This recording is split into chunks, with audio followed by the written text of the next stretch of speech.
What's going on, guys? It's UNSCaustralia here, and today we are talking about the latest installment in the Halo universe, Halo Wars 2.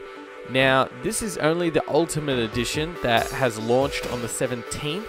The Standard Edition won't be launching till the 21st, I believe, if my Halo knowledge is correct. And yeah, a lot of people have got to play it, but then there's some people that haven't played it. So I'm guessing that the people that haven't played it, that are holding out for the Standard Edition, are a little bit on the fence about getting this game. Well, today I want to do a short little review, so maybe you're listening to this review hoping to get some knowledge and see if you actually want to get this game. So we'll be doing my review, and in my review I'll be doing a spoil-free version of it, as well as a spoiler version of it. But don't worry, I'll be giving you guys a heads up so you can skip ahead in the video and miss all that.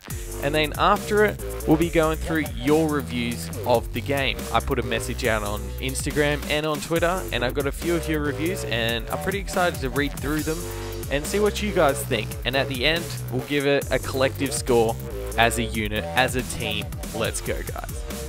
So to start off this game, I want to tell you about my experience playing this. I was really excited for this game. I actually took the day off work on Friday. Hush, hush, don't tell my boss. And yeah, I woke up at 11:30 at night, sat on my computer, waited for the launch, and straight on 12 o'clock, played it. And I played it flat out, guys. I played it for 8 hours. That was a complete campaign for me, 8 hours, which I feel was a good time length. I was pretty happy with that, but in saying that, I am pretty new to the whole RTS gameplay.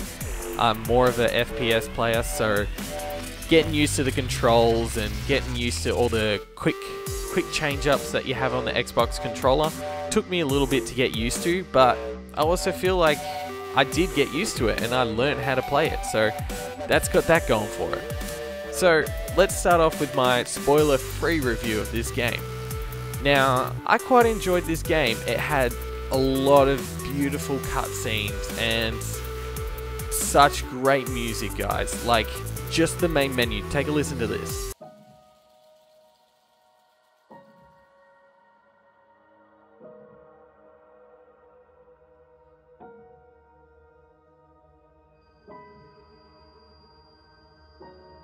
How good is that? And the art style of this is to the older Halo style, and it looks beautiful.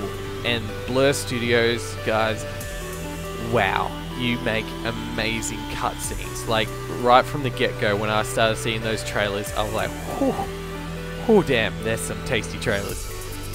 So all in all, guys, I was very impressed with the campaign. The campaign was really good.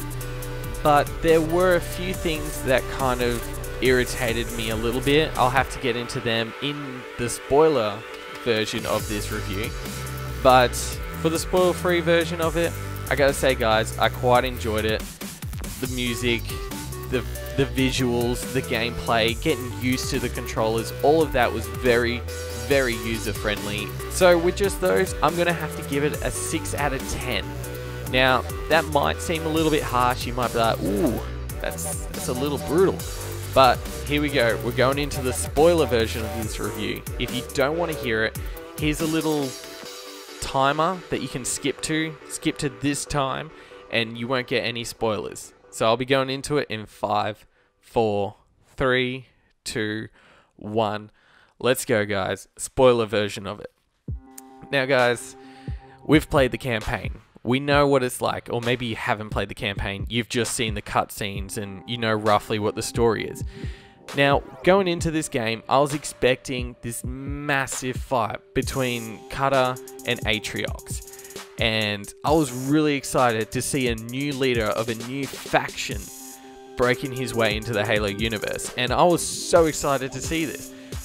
But he felt a little, like, I don't know, underplayed. We didn't really interact with him that much in the campaign, and he was in cutscenes and he looked great in those, but then there was this one part right near the end where all of a sudden he's bargaining with you.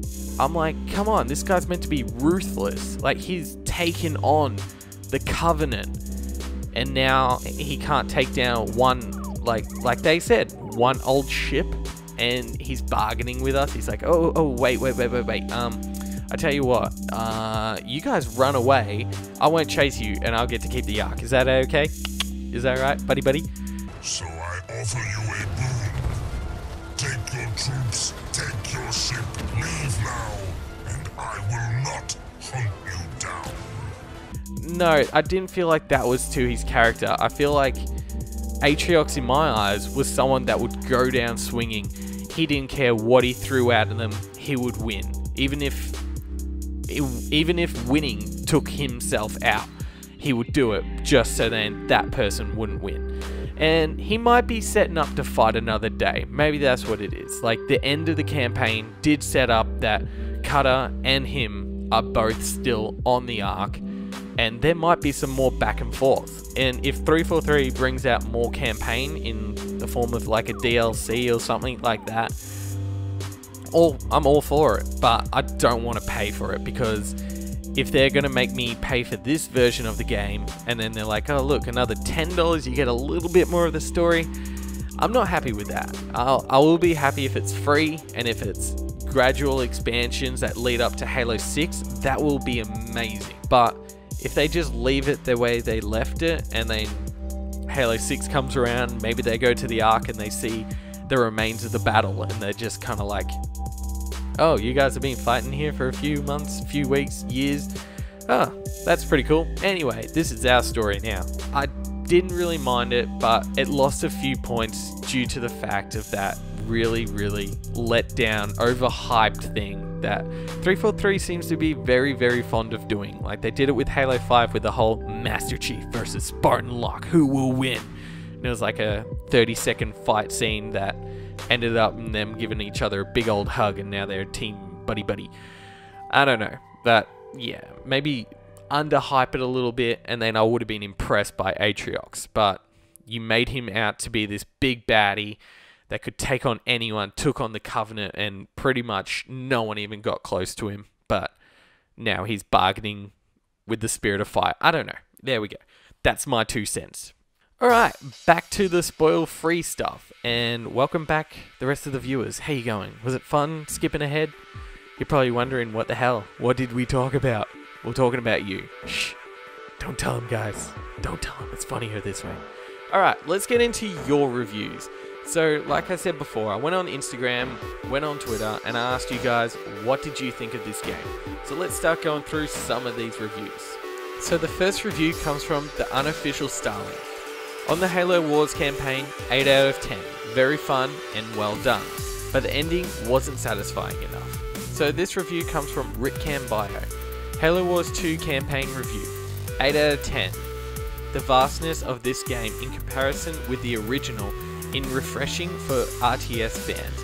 The legendary difficulty will make even an RTS veteran sweat to remain an inch ahead of the enemy's chess moves. Until next time, happy hunting. GT Shocklock Holmes. So the next review comes from Rendog3. Halo Wars 2 was a great sequel to the original. Many of the new art designs were cool and the gameplay is great. The music was able to incorporate the older Halo sounds, plus adding a unique twist to some of them. My complaints are the lack of cutscenes in the game, units glitching out, and the art design UNSC based design. Overall, great game. Rate it 9 out of 10. Now we have Halo Reclaimers. Haven't finished yet, but 10 out of 10. Better than the first game. Yeah, and guys, he's very close to finishing the campaign, so by the time he actually hears this and this video's out, he's probably already finished the campaign. So the next review comes from Axel Otrius. It's a good story with developed characters, but it's a bit confusing in the end. 8 out of 10. A worthy Halo campaign all round. So with all those scores combined, Halo Wars 2 looks like it gets an 8 out of 10 with the UNSCaustralia community. So that's our review, guys. Hopefully you enjoyed it. If you did, don't forget to like this video and let me know what you think of Halo Wars 2. If you've played it, did you enjoy the game? And if you haven't played it yet, do you think you will get the game? Remember guys, some people haven't played this yet and they do have it on pre-order and they're just waiting for the full copy to come out. Please be mindful of that and don't post any spoilers without a spoiler warning. Alright guys, well that's the end of this video. Hopefully you enjoyed it, and if you did, don't forget to hit that like button and subscribe if you're new to the channel. I'll catch you all in the next one. This has been UNSCaustralia, out.